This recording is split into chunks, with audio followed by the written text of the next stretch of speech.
예수님의 빈 무덤입니다.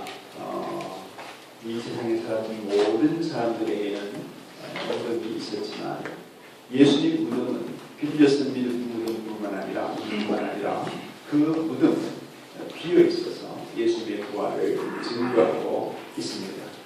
예수님이 범상한 인간이다 이렇게 생각하는 사람들도 있지만 세상의 모든 인물들이 다 태어나다가 죽었는데 그 죽음을 이기고 부활하신 예수님께서 오늘 저와 여러분의 구세주가 되시고 우리의 영원한 왕이 되시며 장차 이 세상을 심판할 심판주이심을 우리가 믿고 나아갑니다.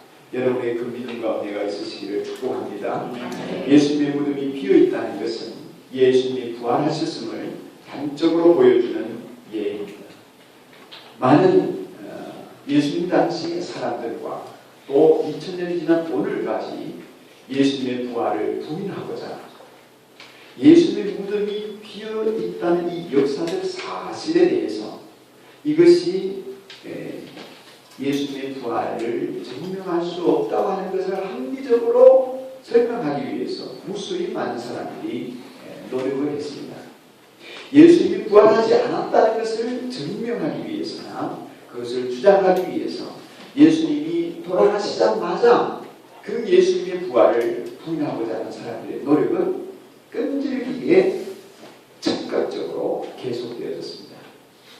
요한복음의 말씀에는 나오지 않지만 마태복음을 보면 예수님을 처형했던 군인들과 성전 경비대 그 대장들과 부하들은 제사장들과 함께 의논을 하면서 우리가 기억하는데 이 사람이 지금 십자가에 매달려 죽었지만 장사되었지만 이 사람이 살아있을 때 한 말이 뭐냐면은 사흘 만에 살아난다고 그랬습니다. 그렇기 때문에 이 사람이 살아나지 못하도록 우리가 반드시 무덤을 지켜야 합니다. 그래서 이 예수라는 사람이 살아나지 않았다고 하는 것을 보여주려 합니다. 혹시나 그 제자들이 시체를 훔쳐가고 난 뒤에 백성에게는 그가 죽은 사람들 가운데 살아났다 이렇게 말하면 어떡할 겁니까? 그리고 우리 무덤을 꼭 지켜야 합니다. 이것이 마태복음 27장 62절 이하에 나오는 말씀입니다. 제자들이 시체를 훔쳐가고 난 다음에 살아났다고 말하면 어떡합니까? 우리가 꼭꼭 지켜야 합니다. 이게 속임수가 되어서 사람들에게 나쁜 영향을 미칠 수가 있습니다. 그랬더니 빌라도가 그들에게 그러면 경비병을 더 내줄 테니까 물러가서 제주껏 지켜주시오. 그래서 그들이 물러가서 무덤을 봉인을 했다는 말은 못 열도록 빌라도 총독의 도장을 찍었다는 얘기입니다. 누구도 그 무덤에 손을 댈 수 없고 손을 대는 즉시 범죄자가 되는 것입니다. 그래서 무덤을 단단히 지켰습니다. 그런데 오늘 아침 새벽에 막달라 마리아가 예수님의 시신을 봉인된 줄도 모르고 그 무덤 문을 돌로 된 바위를 파서 무덤을 만들었습니다. 무덤 입구는 요 단상만합니다. 그 정도 크기 이스라엘 사람들의 무덤이 지금도 있습니다. 요 단상만한 입구인데 부풀려서 들어가면 방이 되게 2배 큰 이렇게 홀이 나옵니다. 거기에다 시체를 눕히든지 거기에다 또 구멍을 파서 시체를 집어넣어 놓습니다. 같은 무덤이죠. 부자의 무덤이었습니다. 누구의 무덤이죠? 아레마대 요셉의 무덤입니다. 자기를 위해서 준비해 놓았던 무덤에다가 그 아리마대 요셉이 예수님을 장사 지내고 있습니다. 어떻게 이런 1m 정도의 돌로 박아야 되는 그 돌을 어떻게 굴려야 할지, 또 실상 예수님의 시신을 방부제 처리하고 향유를 바르고 이렇게 해야 되는 일에 대해서 어떻게 해야 될지 모르지만 막연한 그리움 속에서 막달라 마리아가 무덤을 향해 달려갔는데 무덤이 열려 있습니다. 안에 들어가서 뭔가를 확인하실 겨를도 없이 정신이 나가가지고 무덤이 열린 모습을 보고 뒤돌아가가지고 베드로에게 달려갔습니다. 그리고 무덤이 열려있다. 그리고 예수님께서 안 계신다. 누가 훔쳐간 것 같다. 이런 얘기를 베드로에게 전했습니다. 누가 주님을 무덤에서 가져갔습니다. 어디에 뒀는지 모르겠습니다. 베드로와 그 다른 제자라는 것은 요한입니다. 빠르게 달려가서 무덤 안을 살펴보니까 예수님이 계시지 않고 베드로가 먼저 들어와 요한이 따라 들어갔는데 예수님을 머리를 싸맸던 수건은 그 상비와 함께 놓여있고 한 곳에 따로 객혀져 있었다고 했습니다. 정리정돈의 무덤이 딱 되어져 있었습니다. 이런 상황에서 경비병들도 그 사실을 알았을 것입니다. 경비병들이 혼비백산에서 예수님의 부활 현장에서 혼절을 했든지 나중에 혼절했다가 깨어나서 빌라도 총독에게 찾아갔다는 것입니다. 그 내용이 마태복음 26장에도 나옵니다. 21절을 볼 수 있습니다. 마태복음 28장 11절.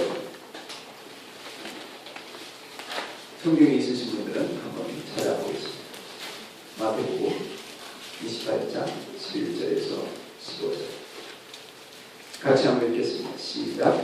여자들이 가는데 경비병 가운데 몇 사람이 성 안으로 들어가서 이런 일을 모두 제사장들에게 보고하였다. 대제사장들 장로들과 함께 모여 의논하는데 병사들에게 의논을 많이 물어보나이다.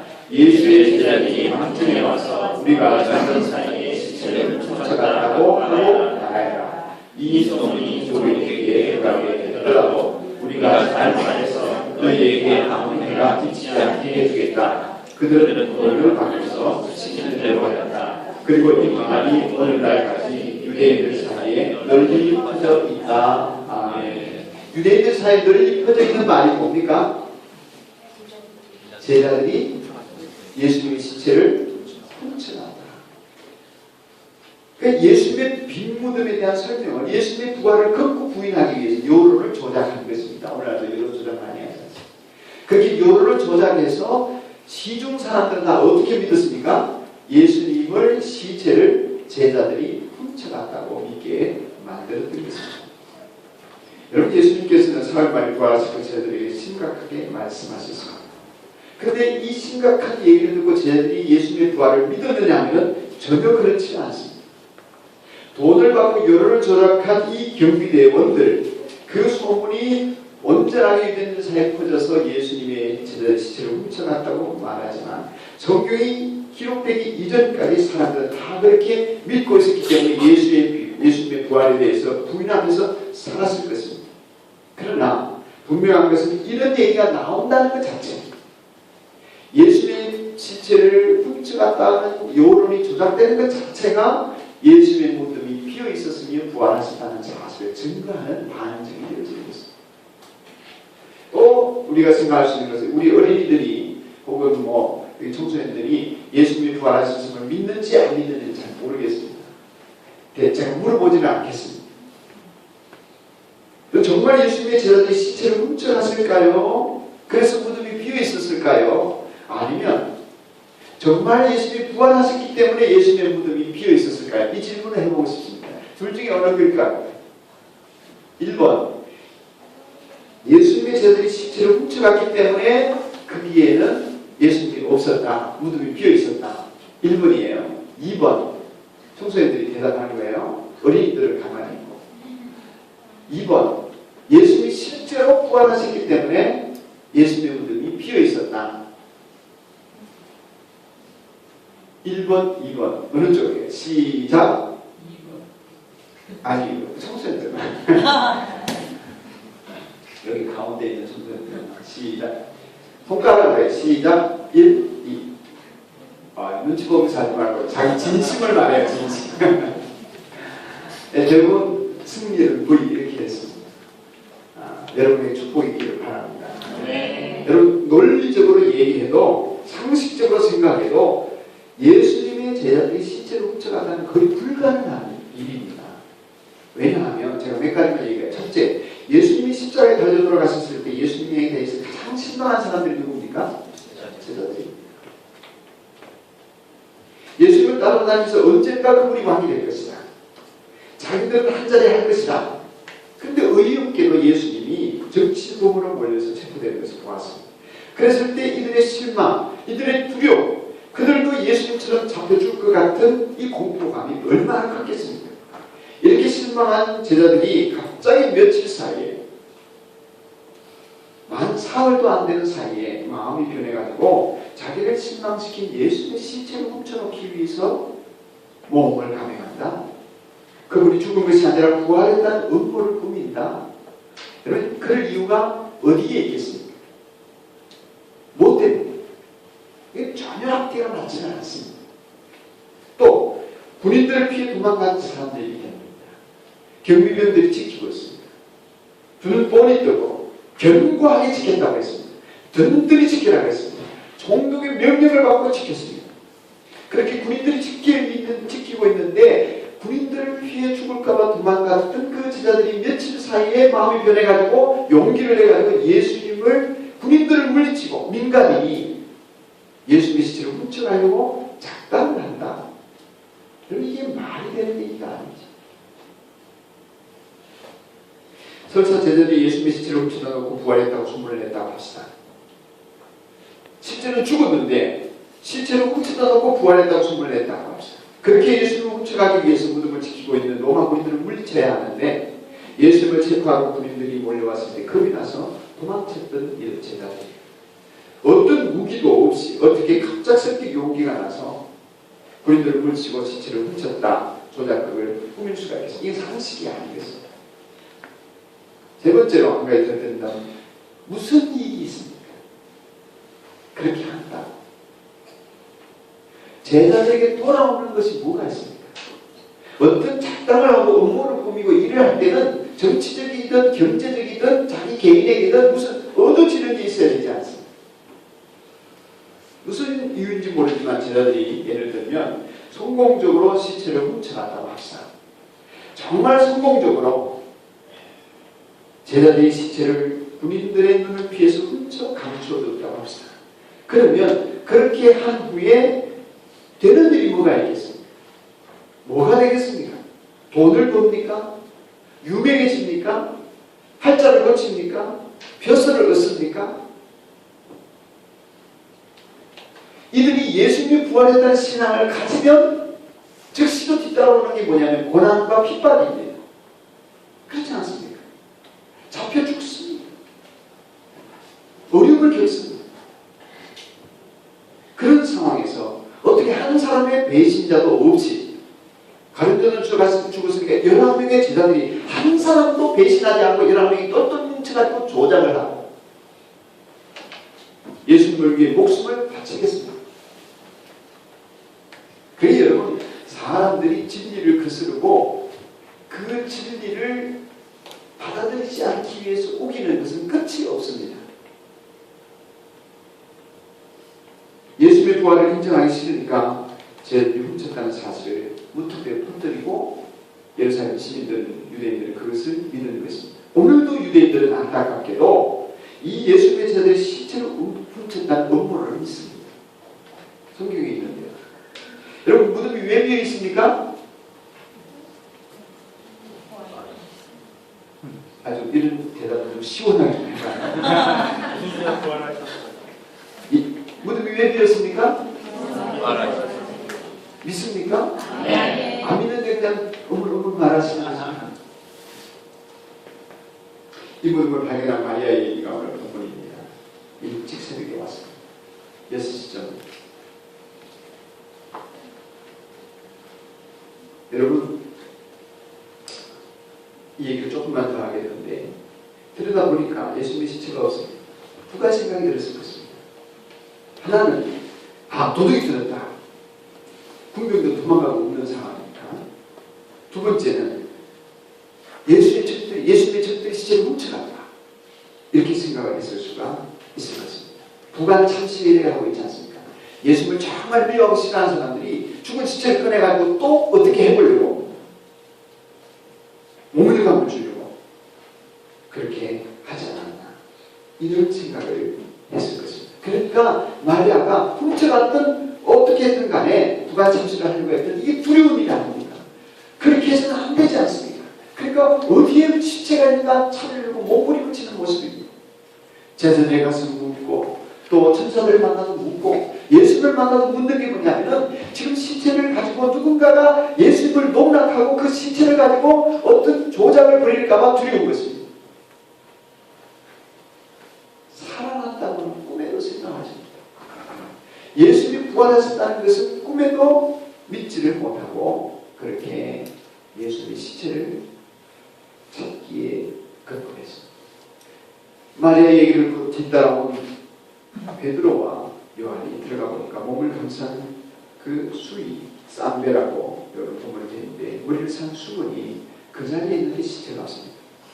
베드로와 요한은 예수의 부활하셨다는 걸 직감적으로 깨달았습니다. 만약에 도둑이 들어왔다면 시체를 가져갈 때 어떻게 가져가겠습니까?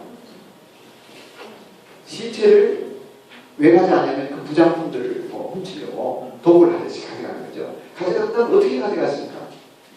이 수위를 다 벗기고 가져가겠습니까? 수위채 들고 가겠습니까? 수위채 들고 가죠. 근데 수위가 벗겨져 있습니다.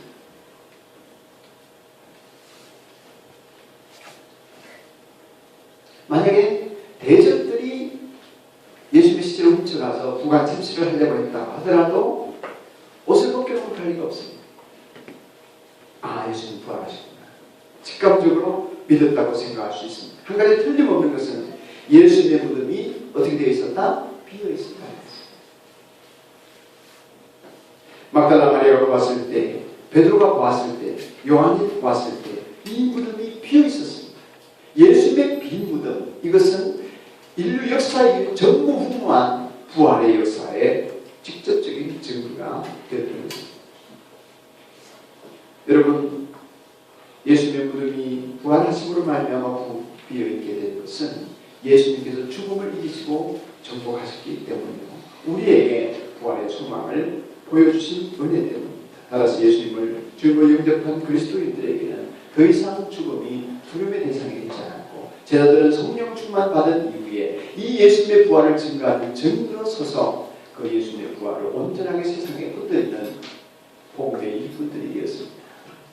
오늘의 일까지 2000년 동안 우리 산돌교회 여러분과 저에게까지 이 복음이 증거되어졌으니 우리 또한 부활의 증인이 되기를 간절히 소망합니다. 저는 여러분들이 예수님의 부활을 믿을 뿐만 아니라 그 부활의 증인이 되어서 예수님의 부활을 경험하지 못하거나 예수님의 부활로 인한 그 구원의 은혜를 누리지 못하는 사람들에게 복음을 증거하고 구원의 기쁜 소식을 나누는 저와 여러분이기를 간절히 소원합니다. 여러분의 은혜가 있기를 축원합니다.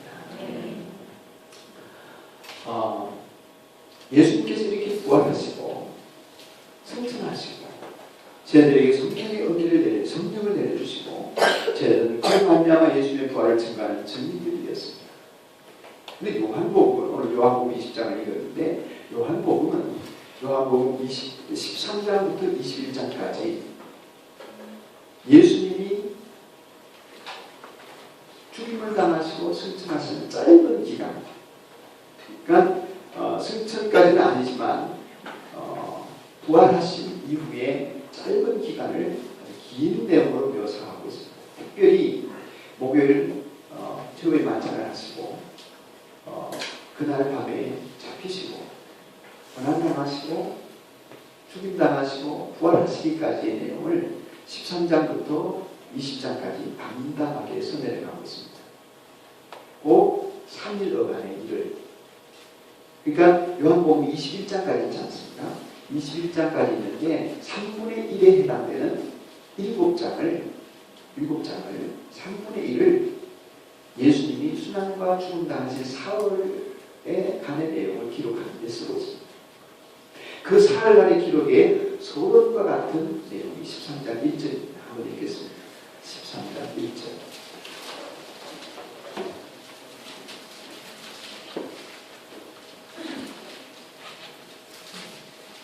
목요일 밤입니다. 고난주간 목요일 밤이었습니다. 13장 1절 시작. 6월 절전에 예수께서는 자기가 이 세상을 떠나서 아버지께로 가야 할 때가 찾으시고 세상에 있는 자기 사람들을 하실 때 끝까지 사랑하셨다. 아멘. 자기의 사람들을 사랑하실 때 어떻게 사랑하셨다? 어떻게 사랑하셨다? 끝까지 사랑하셨다. 여러분 지금 이 요한복음 13장 1절을 기록할 당시의 역사적 시간으로 돌아가서 예수님의 마음을 들여다보면 예수님은 굉장히 마음이 고민하여 죽게 될 만큼 참담했습니다. 이제 이 밤에 예수님은 잡히십니다. 내일이면 처형당하십니다. 제자들과 함께 마가의 다락방에 모여서 유월절 전에 식사를 함께 나누는데 예수님의 마음은 그 마음을 누구도 알아주지 않는 속에 너무나 착잡했습니다. 제자들은 어떤 상황이었느냐면 이 와중에 제자들은 누가 큰 사람이냐 하는 문제로 다투었습니다. 다들 발을 안 씻고 손을 안 씻고 결례를 어기면서까지 서로 앉아있는데 누구도 서로를 섬기지 않았습니다. 누가 큰 자냐, 누가 예수님의 오른편 해안고 왼편이 아느냐, 이런 경쟁심 때문에 누구도 서로를 섬기지 않는 상황이었습니다. 그리고 이들은 예수님을 배반할 사람들입니다. 이 밤에 이들은 예수님을 떠날 것입니다. 여러분, 우리가 목자들이 이렇게 목장을 하면서 목녀들과 함께 목원들을 섬기고 고양이들을 섬기다 보면, 또 목사가 목회를 하다 보면 가장 큰 두려움 중에 하나가 뭐냐면, 내가 이렇게 기쁘게 즐거이 자기를 희생하며 섬기는 이 일 속에서, 이 사명 속에서 가장 큰 두려움이 어떻게 느껴지냐면, 내가 이렇게 했는데 그들이 나를 배신하면 어떡하나 하는 것이 두려움으로 다가올 때가 있습니다. 이들에게 내가 배신당하고 이들이 나에게 등을 돌리고 내가 이렇게 추구하는 영원한 분을 위해 헌신하고 희생하는 모든 과정이 봉사하는 일들을 헛살아내고 물거품이 되고 어떡하나. 내가 뭐 6개월을 섬기고 3개월을 섬기고 1년을 섬겼는데 그 섬김이 아무런 열매를 맺지 못하고 오히려 그가 그리스도를 떠난다든지 교회를 안 나온다든지 혹은 내 섬김을 거부하고 목장에 참여하지 않을 때에 오는 좌절, 그로 인한 두려움이 있습니다. 그게 언뜻 다가옵니다. 물론 사탄의 시험이지만. 여러분, 예수님의 12명의 제자들이 하나같이 자기를 배반한다고 생각할 때 예수님의 마음이 어떻겠습니까? 그리고 지금 자기 다툼을 하고 있습니다. 그런 두려움의 만찬 자리에서 누가 크냐 이러면서 서로 신경전을 벌이고 있을 때 예수는 아무 말씀 없이 나가셨어요. 돌 세수대야 되고 물을 떠가지고 수건으로 흘리고 두시고, 그렇게 내가 더 잘났지, 내가 더 크지 이러면서, 내가 더 높은 자리에 앉아있지 이러면서 자기를 자랑하고 있는 그 제자들의 발을 예수님이 묵묵히 씻게 해주셨어요.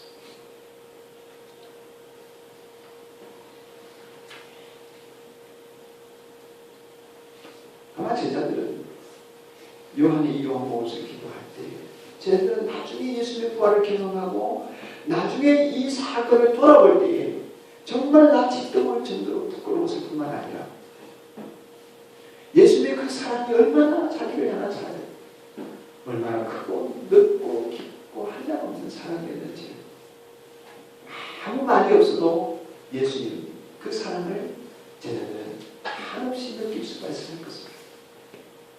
그런 자리를 곧 배반하고 교만하고 비겁하게 예수님에게 등을 돌리고 저주할 그들을 위해서 발을 씻겨주신 그 예수님의 마음, 모든 것을 다 아시면서 끝까지 사랑하는 그 사랑을 제자들은 온몸으로 전율하듯이 느끼고 그 사랑을 자기 몸에 담고 살았을 것입니다. 그날의 성찬식, 6월절의 만찬을 기념해서 오늘 우리는 성찬식을 해야 합니다. 예수님의 이 부활은 성령의 능력과 권능 가운데 우리에게 진리로 다가오고 그 진리는 우리에게 결론이 되어서 오늘 우리는 부활의 삶을 믿고 부활의 소망 가운데 신앙생활을 하고 있습니다. 그 결과가 뭐냐 말이죠. 그래서 어쨌다는 것입니까? 예수님이 왜 그렇게 희생을 당하시고 예수님이 왜 그렇게 우리를 사랑하셨습니까? 십자가에 죽기까지 사랑하신 이유가 뭡니까? 그것은 예수님이 돌아가시기 전에 몸으로 보여주신 사랑 때문이 아니었습니다. 우리가 성찬을 나눈다는 것은 부활을 믿는다고 하는 것입니다. 이 땅 가운데로 사는 동안 내가 사랑할 수 없는 그런 사랑을, 자기 사람들을 사랑하시되 끝까지 사랑하신 그 예수님의 사랑으로 예수님이 희생하시듯이 내가 희생하고 예수님이 죽듯이 내가 죽고 그 부활을 그 사랑을 내 몸으로, 내 인생으로 보여주기 위한 그런 구원의 축복이 아니겠습니까? 오늘 부활을 경험하고 오늘 부활을 축하하고 오늘 부활절에 성찬을 행하는 가장 특별한 이유는 주님의 사랑을 우리가 몸소 체험하고 그 체험한 사랑을 나누기 위한 것입니다. 만찬이 진행되어지는 동안에 예수님께서는 너희 중에 한 사람이 나를 배반할 것이다. 이런 얘기 들으니까 수근수근 하는데 베드로가 눈치서 누군 좀 알아봐. 베드로와 요한이 가까워 늘 같이 지내는 친밀한 사이 아니었습니다. 요한이 예수님의 가슴에 기대어 앉으면서 품에 안기면서 주님 누구지요? 이렇게 물었을 때에 그만 알아듣게 예수님 하신 말씀이 뭐냐면은 내가 빵 조각을 적셔주는 사람이 바로 그 사람이다. 그랬으면서 포도주에 내가 빵을 적셔서 가른 유다에게 줬습니다. 여러분 빵을 누구에게 찍어서 기름에 찍든 포도주에 찍든 누구에게 전해준다는 것은 유대인의 풍습에 의하면 가장 존귀한 사람을 대접할 때 주인이 그렇게 합니다. 아니면 자기가 잘 먹으면 돼요. 그래서 누군가를 극진히 대접할 때는 주인이 빵을 찍어서 그 사람을 섬기는 것입니다. 그 가룟 유다를 예수님이 배반할 줄 아는 그가 마지막 순간에라도 회개하기를 원하시는 마음으로 가장 극진히 대접하는 것을 할 수가 있습니다. 그런 가룟 유다는 이미 마음에 사탄이 들어가 있기 때문에 회개할 기회를 잃어버리고 그는 예수님을 결국 배반하고 하는 앞자리가 되어지고 있습니다. 다른 여러분, 이제 긴 말씀을 더 목전하겠습니다. 예수님은 자기를 하는 가룟 유다조차도 뻔히 아시면서 최상의 대접을 하고 끝까지 회개할 기회를 주고 끝까지 그를 사랑하셨습니다. 세상에 있는 자기의 사람들을 사랑하실 때 끝까지 사랑하셨습니다. 저와 여러분을 사랑하실 때 끝까지 사랑하셨습니다. 십자가에 죽기까지 희생하신 주. 우리가 그분의 사랑을 조금이라도 느끼고 안다면 오늘 나를 배반한 그를 사랑하시고 나의 원수가 된 그를 위하여서 내가 최상의 극진한 대접을 할 수 있는 우리들 간에 서로서로 바라보는 눈빛이 가장 사랑스러운 눈빛으로 서로 볼 수 있는 주님의 사랑이 여러분의 임하게 되기를 주님으로 축복합니다. 이 시간 성찬식을 거행하겠습니다.